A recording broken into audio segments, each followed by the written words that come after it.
Hi, today's presentation is on contextual variables in systemic supervision, enhancing the supervisor's ability to assess for the role of culture, gender, ethnicity, and economics in the supervision process, by Rachel Heater.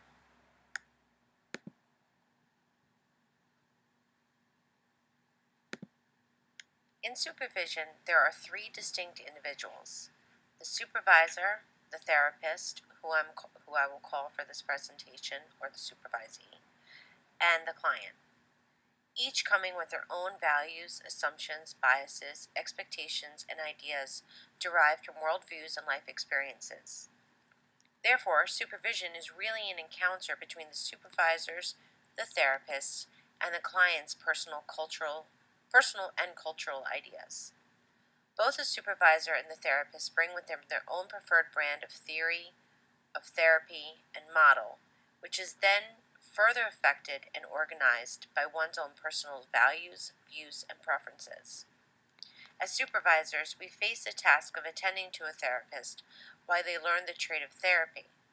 But as supervisors of systemic theories, we also face the complex task that requires consideration of culture and to understand ourselves as part of the supervisory context within the therapeutic system. This system encompasses ourselves, the client, and the therapist, all the while and simultaneously in various settings that may have their own culture, be it a hospital, a school, a mental health agency, or an independent practice. So, while it is a supervisor's role to help the therapist learn and explore what cultural issues may be relevant to each of their client, the supervisor at the same time must be open to learning about the therapist's own cultural locations and how all of this impacts supervision and the self of others. Rather than simply imparting knowledge onto therapists, a supervisor must go deeper by instilling the value of curiosity and guiding the therapist towards adopting a relational understanding of all cultural descriptions.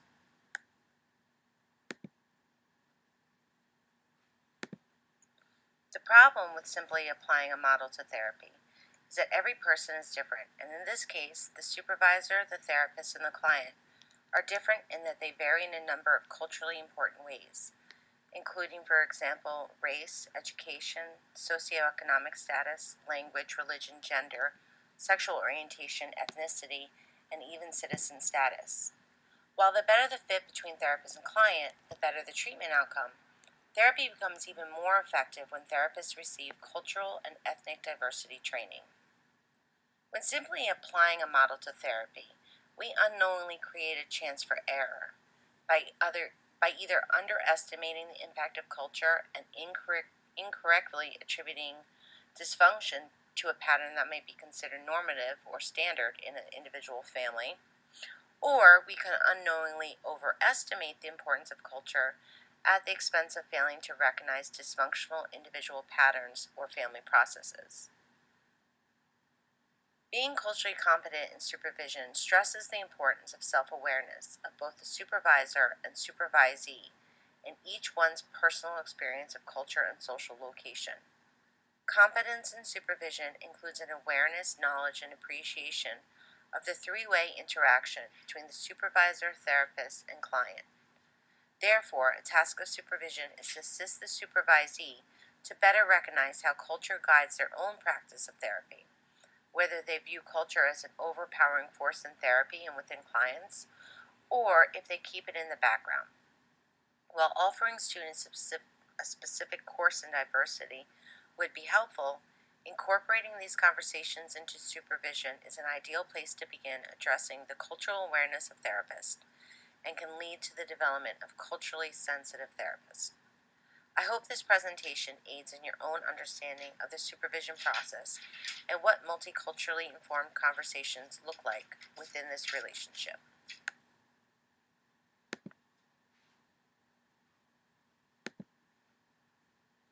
To begin, there are a variety of positions supervisors and therapists take in regards to the relationship between culture and therapy.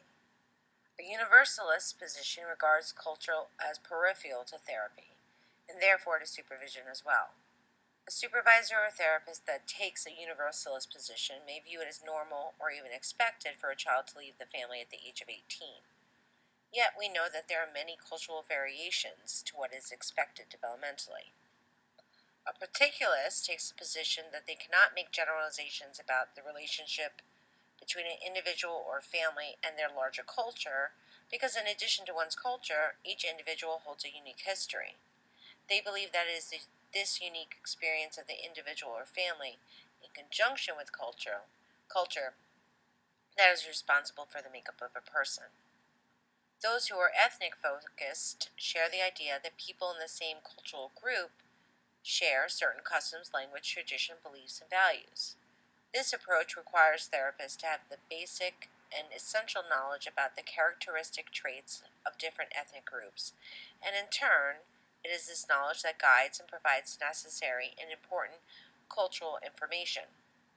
This equates to reading McGoldrick's book on ethnicity and then following it like a cultural Bible. An ethnic-focused position doesn't address other dimensions that make up a person, such as race, class, sexual orientation, disability, or nationality, and assumes that culture is fixed rather than changing and always evolving. A multidimensional position believes that culture is multidimensional and complex, where clients simultaneously take on a combination of contexts and perspectives. In this case, the supervisor is encouraged to help the therapist to view families in a comparative social cultural context. They would make a quick assessment of all the contexts in which the family or client belongs to, and then attempt to understand their resources, constraints, and specific dilemmas that multiple contexts create. Cecilia Falakov describes this approach as building the cultural bridges of connectedness between the client and her family, the therapist, and the supervisor. It includes a learning and an interest about the experiences and worldviews of others, where this attitude can forge new understandings and respect. In this presentation, the context I will be specifically discussing are culture, religion, gender, sexual identity, ethnicity, and economics and social class.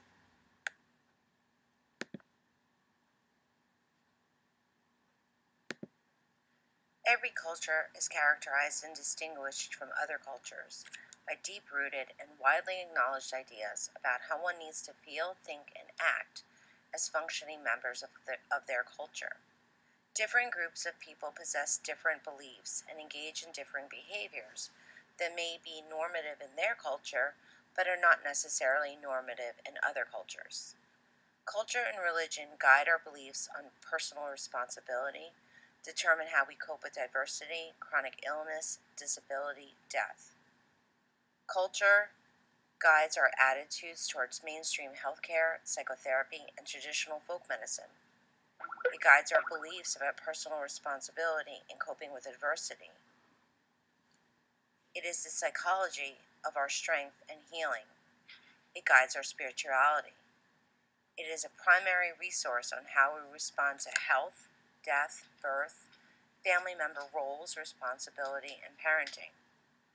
A person's culture can provide the answer to difficult and sometimes impossible questions such as, is death by suicide acceptable?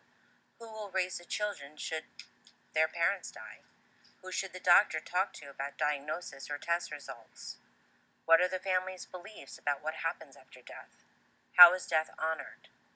This list of questions is so important because clients and families should be viewed as a source of knowledge about their special and cultural needs and norms as they determine the beliefs and traditions a family will follow when coping with impending things such as death, post-death arrangements, and mourning. While we can find many similarities across cultures, such as wearing black as a sign of mourning, China is an exception, where white is a color of death and mourning.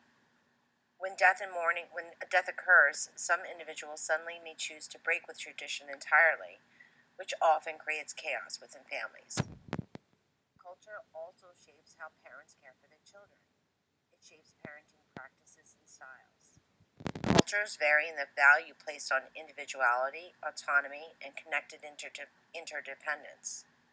For example, while European American mothers may use suggestions rather than commands or indirect means of structuring their children's behavior, Latino mothers use more direct means of structuring, such as direct verbal commands, physical positioning, and restraints.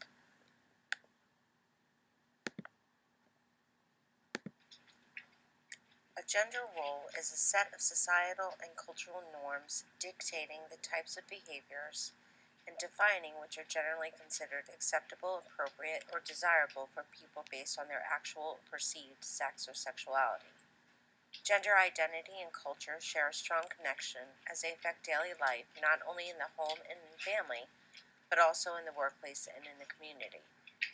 Though there are some variances from culture to culture, most have some type of labor division that signifies what tasks or jobs are appropriate for a man versus those that are appropriate for women. Traditional gender roles influence the occurrence of domestic violence.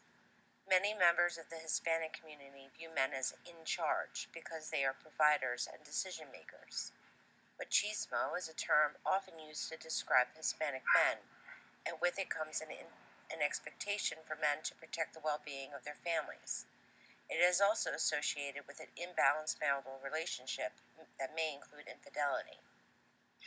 In addition, there are social or societal pressures. There are pressures for women to be thin or more feminine, men to be muscular or strong or masculine, and then there are roles: who does what, who's the breadwinner, who pays for dinner, who takes out the garbage, who cares for the children. While there are real biological differences between the sexes, gender is generally considered to be a social construction. Pink was actually a boy color and blue a girl color, and before that, every baby just wore white. Teaching and administrative work, what has been termed women's work, was once held primarily by men, where approximately 85% of clerical jobs was filled by men. Teaching was also a male-dominated profession. So while some cultures continue to question an individual's right to express him or himself as he or she sees fit, we are experiencing a shift towards accepting those who fall outside of our own ideals and traditions.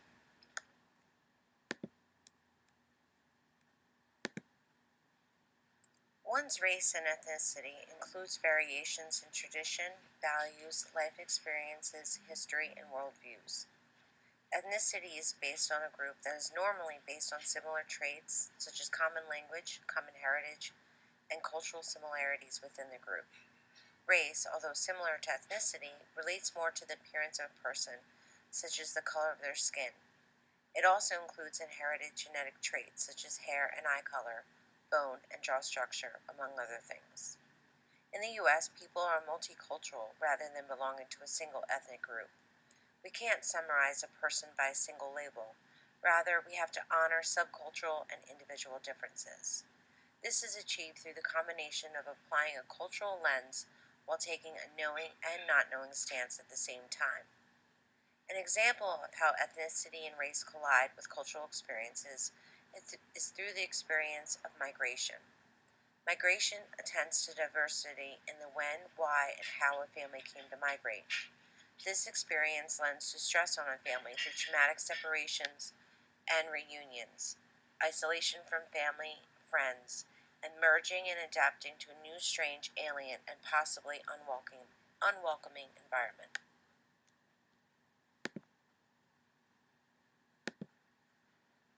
Social class is more than just how much money one makes.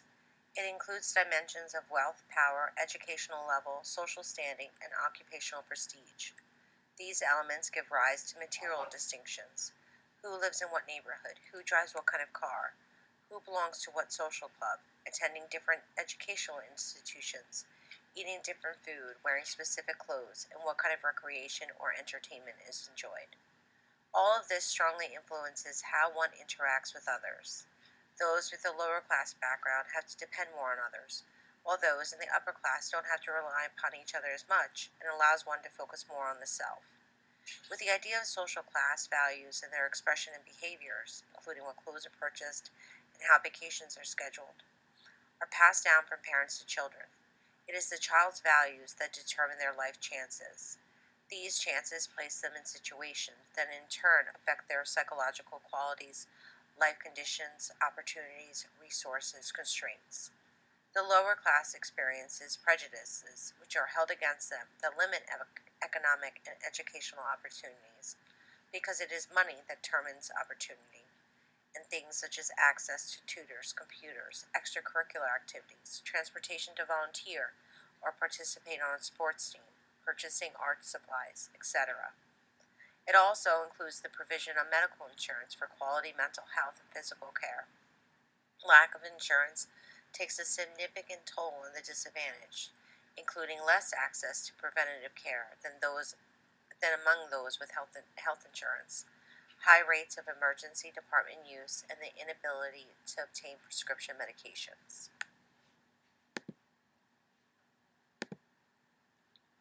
To be competent, one must be knowledgeable, aware, and sensitive. Knowledge includes a better understanding of how inequality has affected clients' lives, and then helping them become better prepared to deal with present and future injustices. Each member of the therapeutic system, the supervisor, the therapist, and the client, all hold differing yet important pieces of knowledge. Shared knowledge is held between the supervisor, the therapist, and the client. Local knowledge is the knowledge that people in a given community have developed over time, learned through family members and over generations. It is embedded in community practices, institutions, relationships, and rituals, and informs decision-making about fundamental aspects of day-to-day life. It may be understood that the person who holds the knowledge holds the power in the relationship, and therefore may be determined to be the expert. In the case of understanding culture, the power is given to the person who holds the culture. Including in one's ability to be competent is the knowing how to be responsive and reflecting. A responsive evaluation is a method which builds upon the experiential, personal knowing in real space and in real time with real people.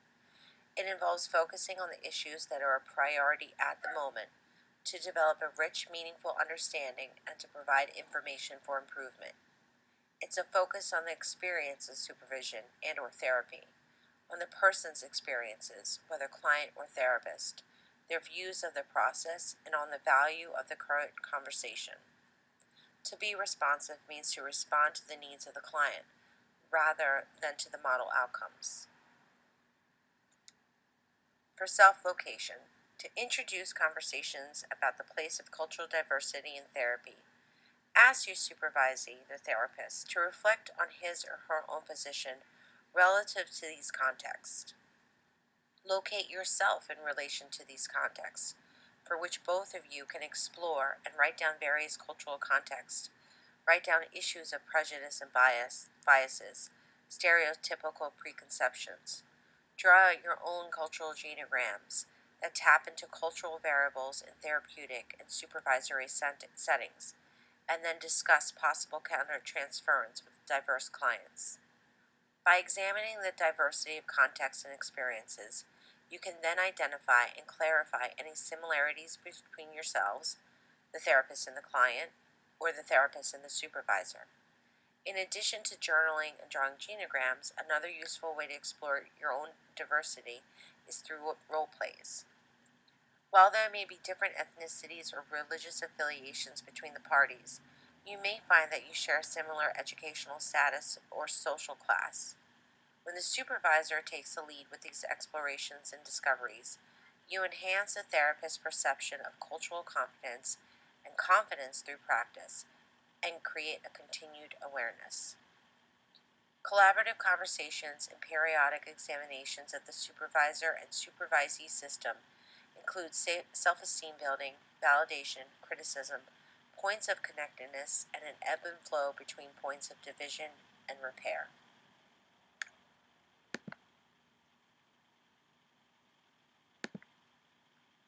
Culture and social justice should not be separated from the identities of any of the parties involved in the therapeutic system and need to be discussed not as an academic add-on exercise, but as an integral part of understanding a client's predicaments, strengths, and possible solutions.